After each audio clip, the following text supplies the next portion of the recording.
Okay, awesome. It's like, oh, there's another button to press to get Yep. us going. So, hello, everybody. It's Heather again. Yes, it's Heather again. It's just keep popping up in people's feeds, which is good for me. And this is our Friday. This is the Back to Me podcast, and this is our Friday edition, which has a super awesome person, super awesome celebrity, and it's true. You're too kind. No, no, no. It's totally true because I think all of the people that I talk to are so interesting and have such amazing perspectives. I'm like, you are a celebrity in my world. So, and Well, today is Millie Gormley. Yay! yay! See, Well, thank you so much for having me, and thank you for that lovely introduction. I mean, I hope I live up to that on any level, really. well, So you I'm already happy to have be in my world. Yes, here. exactly. And we're going to talk, we're going to talk about all things wellness, but I feel like today we'll have a financial slant on our wellness, which is Perhaps, awesome perhaps it could. because think about how much stress is in people's lives about finances, Mhm. right? Even It's personally, I can send me waking up in the middle of the night going, crap, did I pay that bill? So, right? Okay, just the other week, I paid a bill, and instead of paying $173, I paid $713 and didn't realize that I'd done that until the next day. Like, can we swear? I won't swear, but I wanted I did. I did in real life. I swore quite a lot. It's yeah, and there's so many ways you can cause yourself financial anxiety. Luckily, I could, cover it and not have a bunch of things bounce. Thank God for that. But imagine. yeah, I mean, silly little mistakes can cause you stress in the moment, and there's mistakes that you can make that cause you a lot of stress in the long term. And that's what I try to avoid for my clients. And I love I was trying to come up with the word earlier, and does raison d'etre work? Does that sound like Yeah, I guess, or mission or your vision mission? or, whatever you wanna call it. I Mission mean, works. yeah, a Like goal, I guess. what you're trying to do with your business. It was interesting. I was in a meeting this morning and someone said, "Oh, as soon as someone tells me they're a financial planner, I stop listening." I'm like, but you Well need those people." well, and this is the thing, I mean, traditionally, my industry has like, I work specifically with women, and, not only with women, but specifically as that's sort of my goal, my mission, my raison d'être, is to make sure that my clients are calm and comfortable and confident about their financial lives, and traditionally, my industry has not done a great job of doing that for women. It's just like in medicine, where things are tested and tried out on male bodies, and women are assumed to be, almost like men, and we're really not. And It's that even goes like financially as clothing. well. Yeah, They even do clothing, that with clothing. They just take, shoes and make them smaller and say they're for women. I'm like, but my foot's a different shape. completely. Absolutely. Yeah, yeah. And my Men's financial needs pants. are probably a different shape because I'm probably going to live longer Yep. and probably live a little differently. I don't know. What do you find is the difference? Yeah, okay, there's a couple of things that pop up pretty quickly. For one, as you say, women tend to live longer than men, so the longer you live, the more money you're going to need to feed yourself all that time. Women tend to spend less time in the workforce throughout the course of their lives. A lot of Mhm. time is because they step out to take care of children, and then later on in life, they often step out of the workforce to take care of other family members. So if they're, that sandwich generation concept where Right. women are taking care of children and they're taking care of their aging parents. There's only so much you can do. You step out of the workforce to do that. Women tend to make less money as compared to men. The gender pay gap is still a thing, Right. Ooh, right? we are opening a can of worms with that one. Oh, Don't yeah. even Well, get we me could started. exactly. I mean, equal pay for work of equal value, yada yada yada. And I mean, not necessarily to be fair to the men, or to be fair to men as opposed to be fair to the patriarchy, because we're not going to do that. But No. to be fair to men, often women do tend to gravitate towards careers that pay less overall. That's another question for a rant for another day, Yeah. but that True. is the fact of the matter, that traditionally female types of jobs, quote unquote, tend to be lower, less compensated. And women also tend to be a little bit too conservative, but more conservative than men are in their choice of investment. So Right. if you're someone who's really, you don't understand what the markets do, you don't understand how they work, and therefore you're afraid of what's going to happen and you don't want to take on any risk, then you invest in things that don't have as much potential for growth. And over the long run, that can make a huge difference in the amount of money you have to work with. So Right. that's a factor as It's like well. you've got like a whole triple, quadruple whammy on you. Oh yeah, oh yeah. And women tend to not want to, and I mean, this is obviously not all women, but more women tend to not want to think about it too much. We do still have a tiny little bit, and hopefully not for, our generation or the ones coming up behind us, but certainly for parts of our generation and going back, like older women, there's still a tiny little bit of that. I just want a man to take care of me. Where's my Prince Charming come to rescue me? And there's, even though I blame Disney, yeah, it's not something we'd ever consciously say because we know how ridiculous that is. But right? it's something that is a tiny little thing in the back of our mind. It's not it's not right for me to worry about my own money. Someone else should be doing that for But me, you it's know? interesting because when you think about like women, and I'm thinking of the generation like my grandmother, and Mhm. they, when stuff had to get done, that's who you went to. They didn't need Yeah. permission, but Yeah. that aspect of it was just like, maybe it was like, I don't want to know. I've got too much going on. We were talking about our email boxes earlier. There's too much stuff in them. I Yeah. can't think about that. Just someone just take care. It's almost like Take care of it we for me. almost, I'm going to say we delegated it to them, Maybe. Yeah. and just because it's And going to and make me feel traditionally better. the industry, yeah, that's where the industry's fault comes into to play as well, because very traditionally, the advisor would meet with the husband and the wife, and the husband and the advisor would talk with each other, and the wife would bring tea and cookies, and there'd be a Right. lot of this, "Don't worry your pretty little head over it, the men will take care of this now."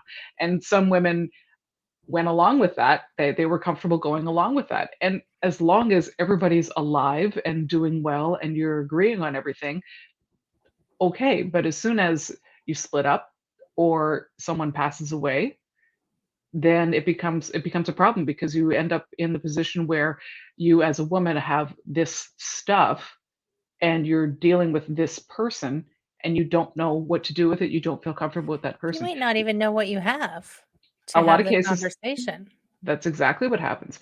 Something like 77% of women in the year after they lose their husband, either to divorce or death, they will end up changing advisors because they don't have the relationship with the advisor that the husband does. And so they're Right. like, well, I'm going to find someone that I want to work with to help me understand all this stuff. So yeah, that's a problem with the industry, that whole patting you on the head and, don't worry about it. The boys will take care of everything. And frankly, at this stage of the game, at this point in life, and at this point in civilization, that pisses me off. Maybe There's it's no, their version of hunter gatherer, right? I It's guess like, to some "I need degree. to provide and protect you, so I'm gonna go Yeah. talk to the financial guy." Not necessarily coming from a place of malice or a place of No. want to be in control. It's just it's felt like a natural thing for a lot of couples. Yeah. Yeah. Yeah. It's, You I know mean, and it is interesting, like, even I'm thinking of my husband. We actually have separate financial, well, we know we have the same financial advisor now, mm, but we used to have separate financial advisors. yeah. And I just kind of evolved that way.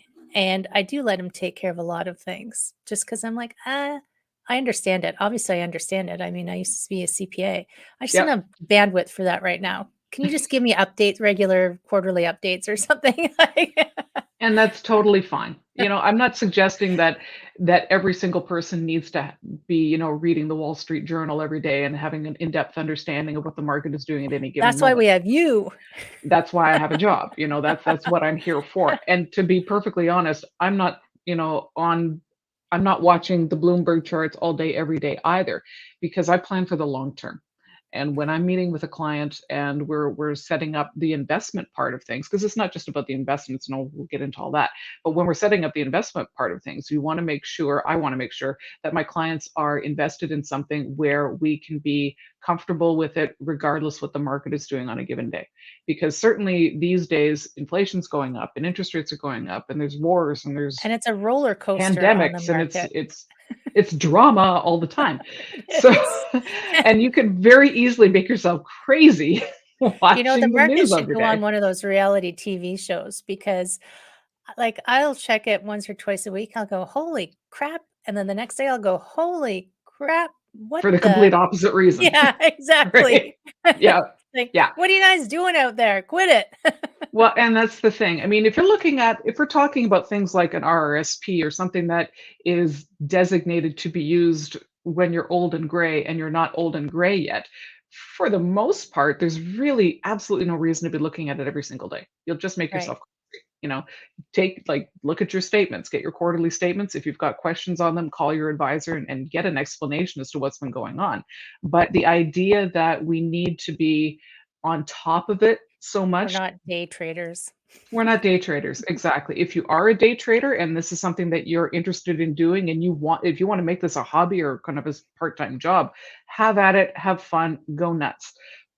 But that's not everybody's cup of tea. That's not everybody's reality to have the time and the effort and the energy to put into doing that kind of research.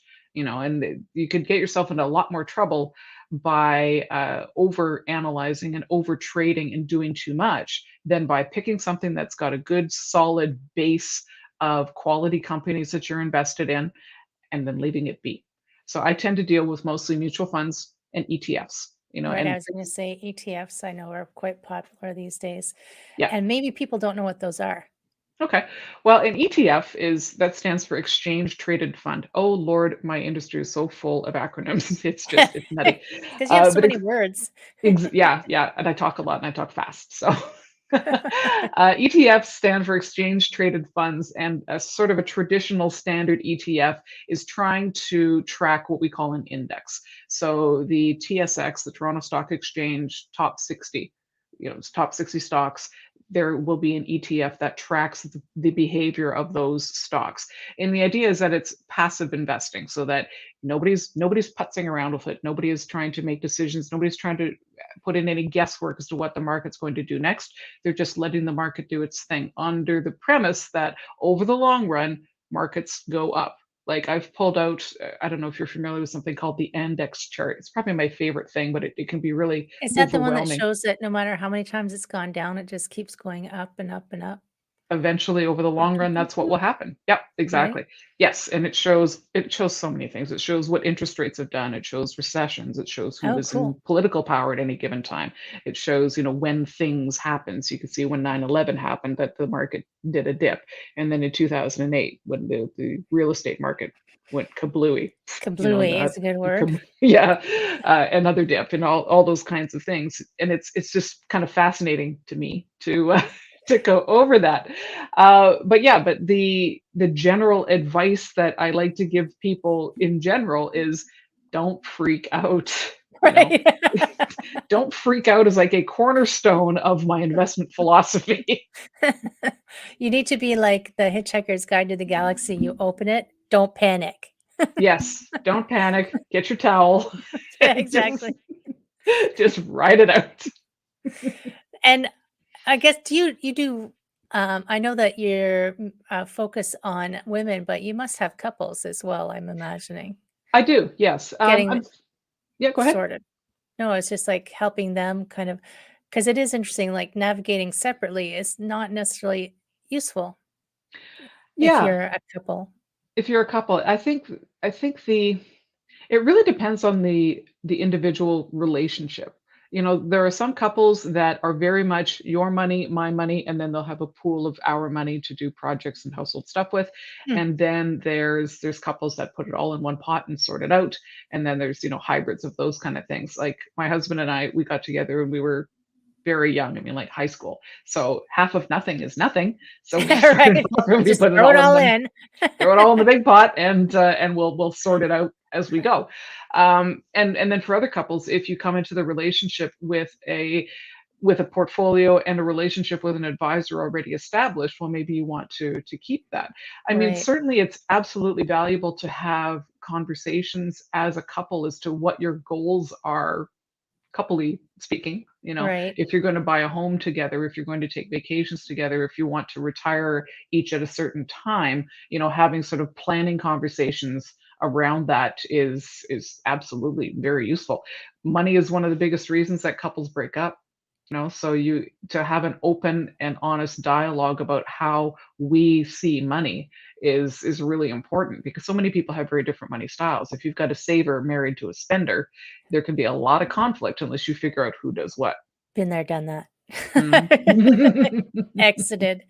Yeah, and it's true. And if you don't have the conversations about all of those things around how you want your life to play out, um, like money is only one aspect of it. You Yep. know, I I don't know if my mom will listen to this. Mom, nothing, not say anything bad about my mom, but I don't know even know if my mom has a will, and she won't talk Yeah. about it. I can't. She seems to avoid Oh. the topic. Love you, mom, but And I mean, not to lecture your mom, but mom, really? but mom, come on. Come on. Maybe it's somewhere in a drawer, and she just doesn't want to look at it because she thinks she'll drop dead if she opens the drawer. And that's I know, and that's sort of a very traditional kind of fear, and it's too bad, because not having those conversations before you need to is such a you're doing yourself a disservice, and you're doing a family a disservice.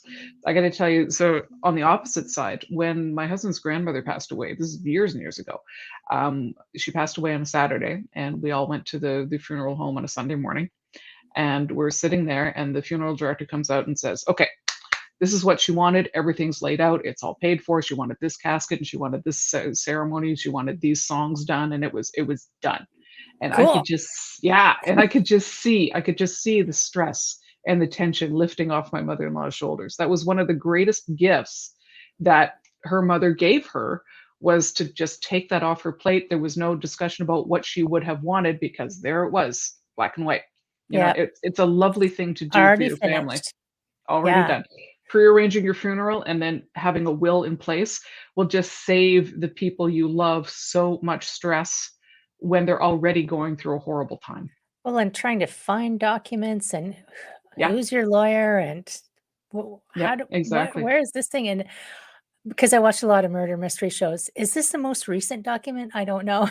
Like, new wills coming out of the woodwork in murder shows, right? So Yeah, for sure. I mean, most people don't need to have, like, umpty wills going no. on unless something changes in your life. So if you get married, if you have a kid, or if you are leaving things to people who then have more kids, there's ways to set it up so that, you don't necessarily have to revamp your will every time. But certainly when there's been a major change in your life, taking a look at your will is not a bad idea. And Yeah, and also beneficiary designations. So for instance, if you have an RSP, you have an insurance policy, or you have like a pension, anything kind of through work. Pensions right. through work, insurance policies through work, those will have beneficiaries on them. And I've run into it myself where, someone forgot about an old insurance policy that they had through their job, and then the ex-wife gets that. Oh, wow. Yeah. She thought bonus. And she's not gonna turn that down necessarily. Absolutely not. Why But would it you? what I wouldn't either, to be honest, in that position. But if that's not what you, actually wanted to happen, it's on you as the owner of that, policy, or the person who's got that through his job, to make sure that everything is up to date on occasion. Do you so this was just occurring to me. I was just thinking over my life, even Mhm. when I had what I thought was no money, really, I probably had enough money. Um, you always think, "Oh, I don't have enough to talk to somebody," or, Yeah. "I don't have enough. I'm gonna work until I'm 120." I just saw the lady in Japan who's 119 just passed away. It's like, "Darn it, Mm. she almost made it 120." But, imagine if you did live up to 120, what kind of resources you would need. So, Right? I mean, I was having a conversation with my husband that we were talking about, um, term life insurance and whole life insurance and catastrophic I don't remember what that's called. Critical illness, I That's think. it, Yeah. catastrophic insurance, and do we need insurance? And, well, it's a crapshoot because you don't know how long you're gonna live insurance. It's Well, like, that's the thing. and If when do you start? everybody And when do you decide? I mean, Yeah, yeah. Insurance is one of those things that, well, planning in general, if you knew exactly how long you were going to live, planning would be easy. It's like, so okay, easy. here's the date. Let's work backward. I can spend this much this week and this much next week Exactly. because I'm gonna die X, right?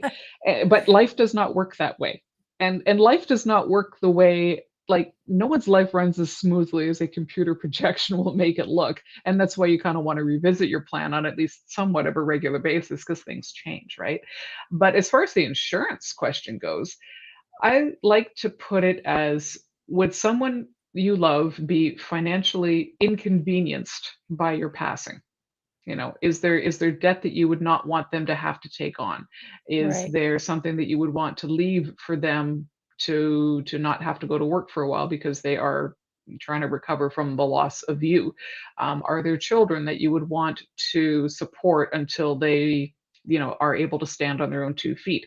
Those kind of cases, then you need insurance, right?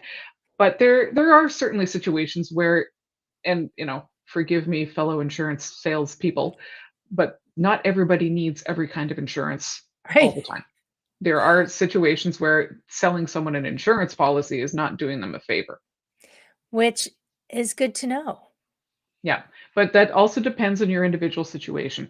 Yeah. And yeah, and this is where talking to an actual professional, not just your brother-in-law. If your brother-in-law happens to be an insurance expert, more power to you. But most brothers-in-law aren't. No. So yeah, and No. so talking to someone who actually does insurance is a better way of getting a sense of whether or not you actually need the coverage and how much coverage you need. So for certainly for people just starting out, let's talk about sort of the stereotypical young couple. They've done school, they've got their first house, they may or may not have a kid on the way, like that sort of that young family kind of thing. You want to make sure that if you pass away, your mortgage is covered and that you've got something in place so that your spouse can survive while they're kind of figuring things out as a Right. bare minimum, right? Yeah. Clearing debt and leaving something for that. And you can go all the way up to really Cadillac plans where you pay for all your debts, you make sure you cover the wage that you would have brought in for the rest of your natural life. You make sure that you've got an extra lump sum set aside for the kids' education, an extra lump That sum is set a aside for Cadillac. weddings. Oh yeah, I mean you I'd even absolutely call it can a do that. Bentley. It's if you can afford the premiums, right? Right? The nice thing about getting yourself insured young is when you're young and healthy, that's when insurance is the cheapest. Yeah. Right? Right? As soon as you start getting old and decrepit like us As or soon as me. something happens, I just remember that commercial, and they didn't even ask for a medical exam. You Yeah, Do you well, remember maybe those they should. commercials? Yeah, I do, and they drive me a little nuts because you know what? Some coverage is better than no coverage, but there are certainly different grades of quality when it comes to life insurance coverage. Life insurance itself is fairly simple. You die, they pay. You'd think, right? You But think. there are certain situations where, for instance, if you had a pre-existing condition that you did not disclose to the insurance company, essentially you lied on your insurance application, they could deny a claim, right? Right. Even if Especially that's if it not what killed you? even if that's not what you killed you. Yeah, there's usually a 2-year, so if you buy a policy and, everything is put in place, the insurance company usually has a 2-year time period in which to uncover any kind of thing and cancel the policy, give you your money back and say, "We're done. We're not talking here." Um, but yeah, so you have to be careful about where you get your insurance from. Right. One of and this is probably going to get me in trouble with somebody, but one I of the won't things tell. that as we broadcast, Right. but one of my least favorite kinds of insurance is mortgage insurance. That's the Oh, coverage you get from your lender that just, when you're filling out your mortgage documentation and there's like umpty pages, just sign here and tick this and sign here and tick that, initial here, and and you're overwhelmed already and you're figuring out where you're going to move stuff to, and who's going to take care of the dog that day, and your mind is not really in a good place. to actually think about what it is that you're agreeing to. So mortgage life insurance is coverage that it's not really for you, it's for the lender. It's covering the lender's behind. So the idea is that they own the policy and it covers you so that in the event of your death, the debt owing to that lender gets paid and you pay a premium for that. I Sounds remember when I bought right? a house at one point, because I had an insurance guy at the time, and he said, "Don't get it through the bank because you don't get to decide where the money goes." Exactly, because it's covering the mortgage. So you pay a Right, premium for that, and it's not terrible coverage in the sense that it's better than no coverage, but it's only just better than no coverage. right. Because what happens is you end up paying the same premium all the way through, but the benefit that you can get from that insurance is declining the whole time because you're paying off that No mortgage, kidding. right? So if you start off with a $500,000 mortgage and you pass away in 2 months, awesome. It pays off a $500,000 mortgage. But if you've been paying that mortgage for 20 some odd years and now you owe 5 grand, you've been paying that same premium all the way, but that mortgage insurance is only going to pay 5 Oh grand. my god, what a Yeah, and scam. it just well, it's not a scam, but it's not But it's it not feels great. like It it's feels yeah. if people sat down and calculated it, they wouldn't do it. Well, exactly, but that's the thing is that you're in a place where it's just one more thing on the list of umpty bazillion things that come up when you're buying a Right, house and you don't right. necessarily want to think about it. So having a separate insurance conversation with someone who can actually show you what insurance can do, what it is, and what you can get for the premium that you're paying is so important. And that's something you should probably do before you get the house. But I mean, I'm And I just realistic about yeah, things, right? and I mean, if you're in a position like I just can remember, when is the best time to start saving is yesterday or 20 years ago. Yep. But often you feel like you don't have money, but if you are doing those kinds of like even if you're buying a home, you might feel like you have no money, but Yeah. you have you should have conversations with someone who understands how to structure things for you, right? Yeah, And absolutely, help you build so that you have that absolutely. that us old folks savings in place. Well, and that's the thing, right? I mean, it's not rocket science. It's not nearly as complicated as I people don't know, might insurance have you feels to think. me like trying to buy a cell phone deal. Yeah. It's I think cell phones are more complicated, but I've spent 20 years working in insurance, so right? right.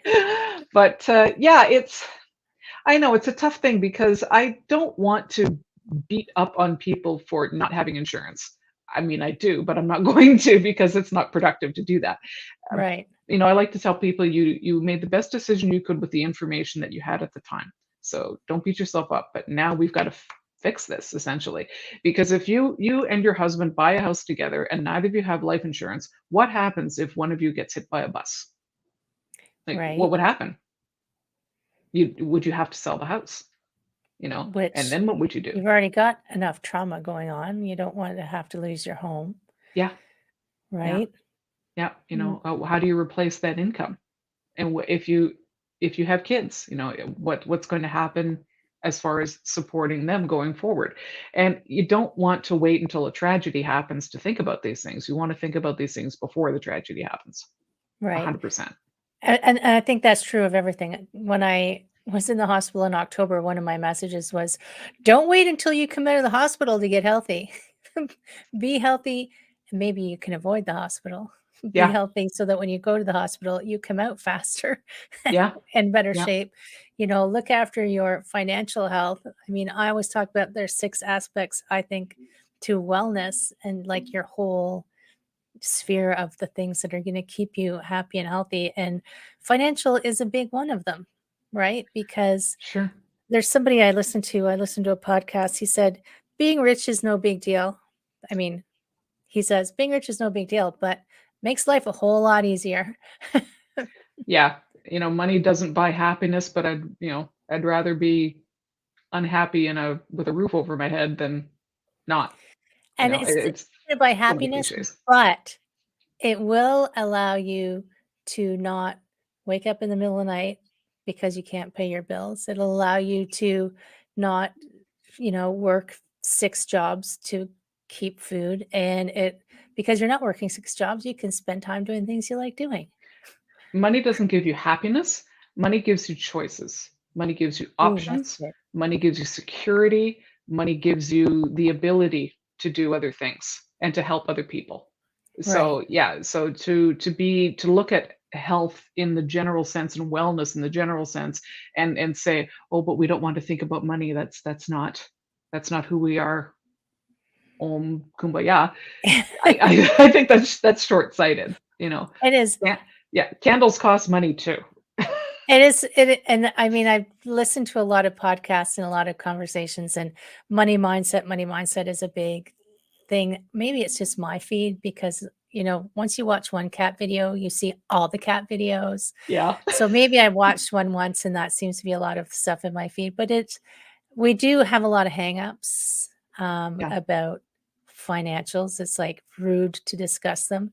I read the book "You Are a Badass at Making Money" by I was looking at my bookshelf by Jen yeah, Sincero, I think I might and have she that one said, too. yeah, she was so interesting. At one point, she said, talking about money is like as taboo as talking about sex. You're supposed to know all about it, and you're supposed to know how to be good at it, but you're not allowed to talk about it. Yeah, So, it's really weird, isn't it? And a lot of those money hangups are not things that we came up with ourselves. Those are generational. And right. certainly your background and the money story that you were taught as a child can affect how you handle money for 100%. So I often see with women who come from backgrounds that were difficult, that they really have this attitude about money that they're always worried about it. They're always anxious. There's never going to be enough. Sometimes we have to take a step back from that story and say, well, okay, well, what is this really saying? What it's really saying is that my grandmother came over from Europe after World War II. They had 60 bucks in their pocket and they, worked on a farm until they could build up their own business, and they had it rough and they worked hard, and that's how it was. So, but that doesn't necessarily mean, because they had it hard, that doesn't necessarily mean that I'm going to have it hard. And if I'm not throwing hay bales and shoveling manure, that doesn't mean I'm not working. But we have I've got that my we own already we issues. have that background story playing in our head, We do, and how we right? were raised and our attitudes toward money definitely come from someplace, and it might not necessarily even be that your parents specifically sat you down and said, "This is how we deal with money in this family," because a lot of times that conversation never happens, No, and no. it's just stuff that you Except pick we up. can't afford that. Yes, you can't have it, we don't have the money for that, Yeah, right? exactly. What do you think? It grows on trees? Grr. Yeah, that's a classic. Or you Right? see, yeah, the yogurt containers. Like, did your mom wash out and save yogurt containers? Oh, right, Yeah. yes. Oh my god. Right. I still wash out Ziploc bags. Me Now that's more too. of an environmental guilt thing than it is Totally. necessarily about money, but you pick up these things from your parents and you bring them forward. And so having that consciousness about, okay, I'm so worried about spending, I don't know, another 30 cents on the nice toilet paper. You got to step back a bit on Yeah. occasion and say, okay, what is this about? Why do I feel so anxious about it? Because you can make your decisions for whatever reason, right? If you decide that you want to buy the cheap toilet paper because it's cheaper because you'd rather spend that money someplace else, or because you feel bad about, I shouldn't buy the nice one, I don't deserve that in some fashion, that's kind of a signal that you probably should take a step back and think Do about you what help people what with that kind of like, with your yeah, clients, do you have those conversations about, like, yeah, what's driving you this feeling about whether you yeah. should have these things or not? Because a lot of the clients that I work with are single women, and single women Mm, have that extra issue of there's no backup. If someone's going to take care of them, it's going to be them. I got to take care right, of me. And various insecurities and all that kind of thing contribute to that whole idea of, I'm not capable, I'm worried I'm going to end up under a bridge like a common troll. And there's a lot of fear, right, right, associated with that. And so one of the things I want to do is to kind of, first off, just get clear about what your actual situation actually is. You right. know, Are you going to end up under a bridge?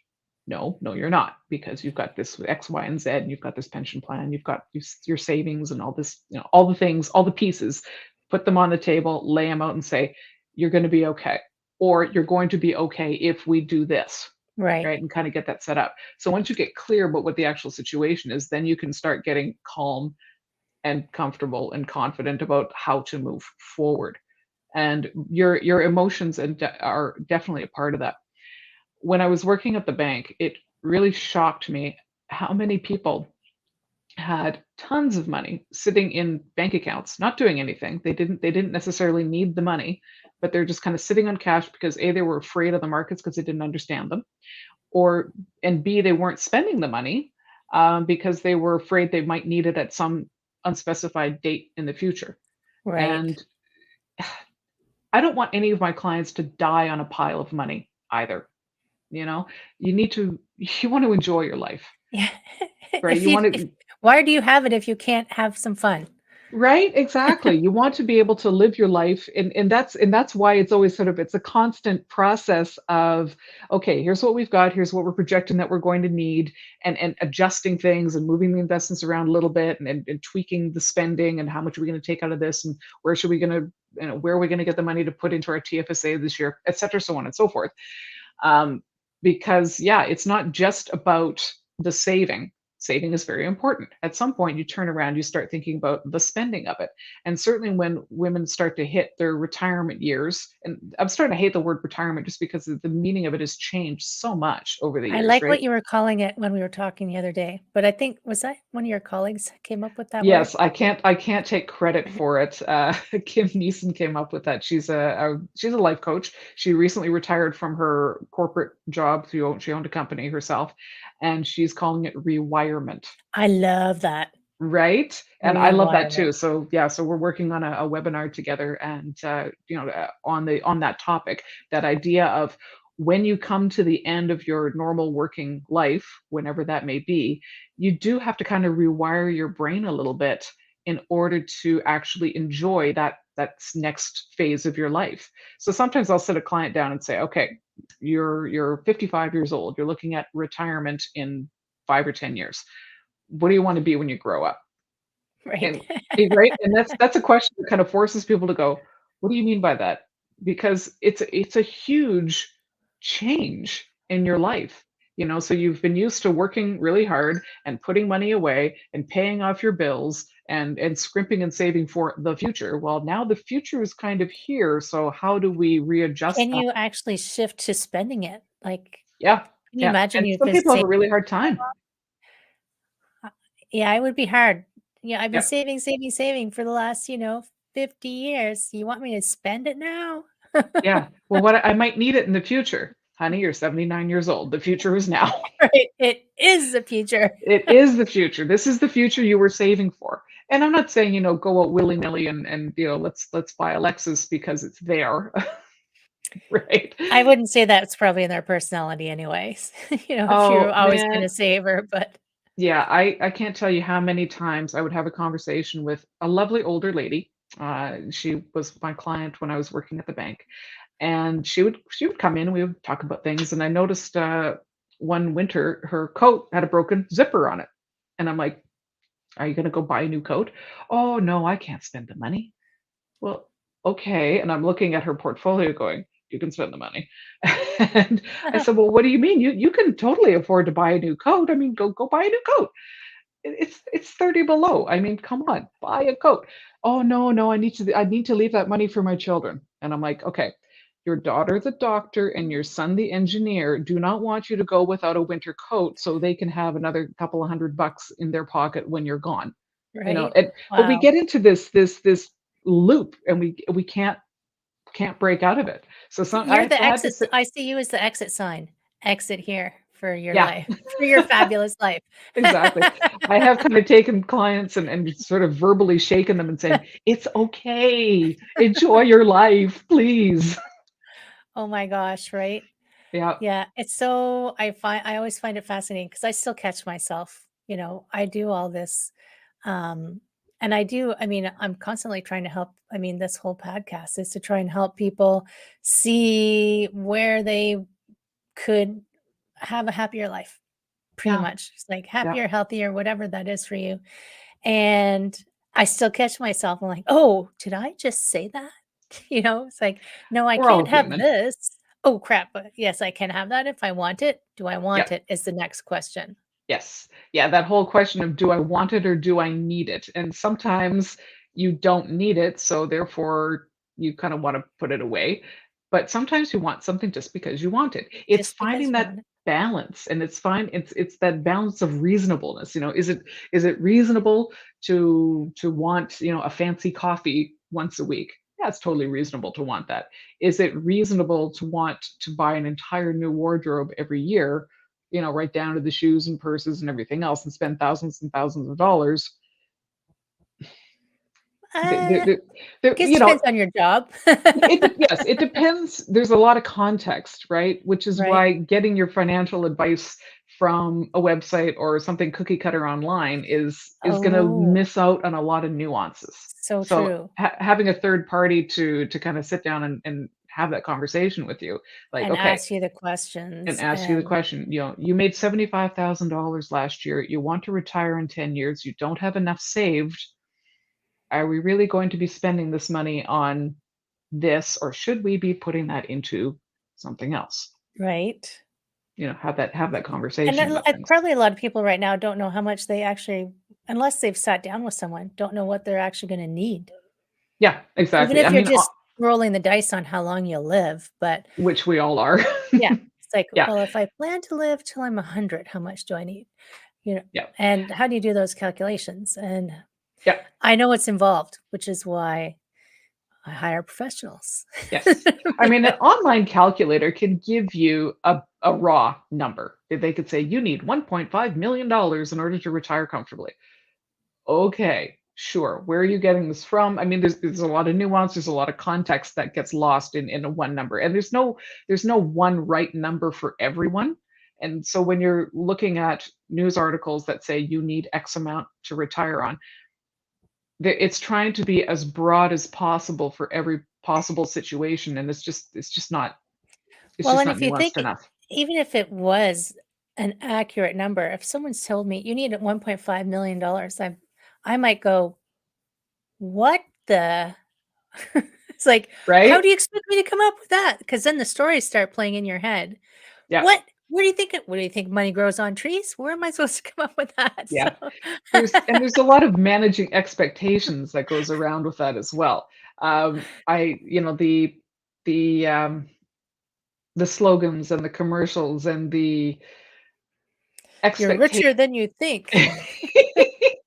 Yeah, the expectations that people have based on what they see in the media I wanna sit in a might. bathtub on the beach holding hands. Yeah, I'd like that Is that a too, Viagra commercial? I can't remember.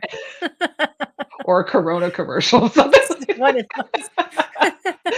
I mean, I'd like that too, and it might be possible for a week once a year, but Right? most people do not have the retirement lifestyle that the commercials make it look like everybody does all the time. Most people aren't flying their own planes. Most people aren't jetting off to Paris for the weekend. They haven't won the Cash for Life lottery, which also No. I don't think is very realistic of how people would live No. even if they had that, so Yeah, exactly. I mean, you get even anyone could get bored of Paris eventually, eventually, theoretically, I I'll give suppose. myself a few years to try it Yeah. out. Yeah, exactly. But, yeah, I mean, we're kinda going all over the place and dancing around Which things, is but I told you this would happen. yeah, you know what though? That's kind of how client conversations go too, right? You sit down with somebody and you talk, you brainstorm, you think about things, you think about your life, because it's not just about how many, a statement bottom line, how many dollars are in it, what your rate of return was, you were invested in, even what you paid in fees. Because if you're going to sit down with somebody, there's nothing happens for free. Right? Um, and And you it and you shouldn't know because you get what you pay for, I believe so. I really right? do. The advice that I got when I was 18, to start putting away money every month was very good advice, and I paid for that over the years. I Yeah, I mean, it's certainly a lot more possible now than it ever has been for people to manage their own investment portfolios. You can go online and set yourself up with a trading account and buy and sell stocks and mutual funds and ETFs. And but like we were saying before, if you're going to do a really good job of it, you've got to put in the time and the effort and the energy to get educated and make those right decisions. And then there's all of the other pieces of a proper financial plan. There's an investment plan and then there's a financial plan. And they're not the same thing. The financial plan includes the investment plan. So you've got to think about, okay, your cash management, what's coming in, what's going out. Is there something we can be spending less on? How can we, reduce the amount of interest we're paying on debt? All those kind of pieces to tidy that up and make it the most efficient possible. When we're talking about efficiency, then we start talking about taxes. How can we reduce the amount of taxes that we pay? Basically, you want to be paying just enough that you're not going to get in trouble with CRA. You Oh, the don't need to tax be man. paying extra tax. There are no prizes for paying more tax than you should. I thought it was Uh, hilarious when I used to fill out tax returns. At the bottom, it said, "If you have a refund, do you want to give that to the government?" And I'd go, no, as if. no, you don't. Oh, don't Never, be. never, Oh, never. I'm sorry, but I no. need that for myself. Well, and so many people have extra taxes taken off their check, so they get a bigger refund at the end of the year. Yeah, I can see the logic of that on some levels if you're really terrible with handling your cash. But basically, what you've done is you've given the government an interest free loan of your money. Why Right? would you do that? Don't do that. Never. Don't do that. Never do that. So, I mean, once we kind of get those things settled, and we're as efficient and as if you think of your family as an itty bitty corporation or an itty bitty business, we want to make that as profitable as possible. And then we could take those profits and invest them. Then we start looking at the investment plan. And then you Cool. start looking at the insurance piece as a way to protect all of that you've already built up so far, right? And then finally you want to have an estate plan in place so that when you die, whatever little pile of money you still have left goes where you want it to go, and that you're not in a position where you end up giving the government more money than they deserve to have.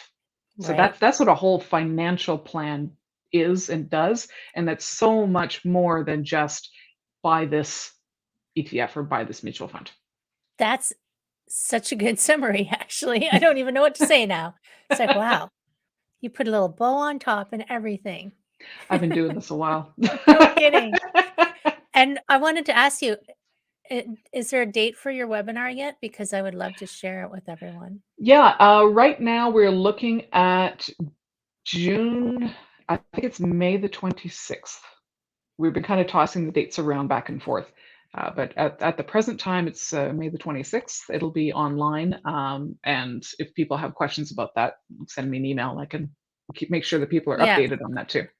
I mean, your contact information is all in the show notes, and Awesome. people are going to be able to find you.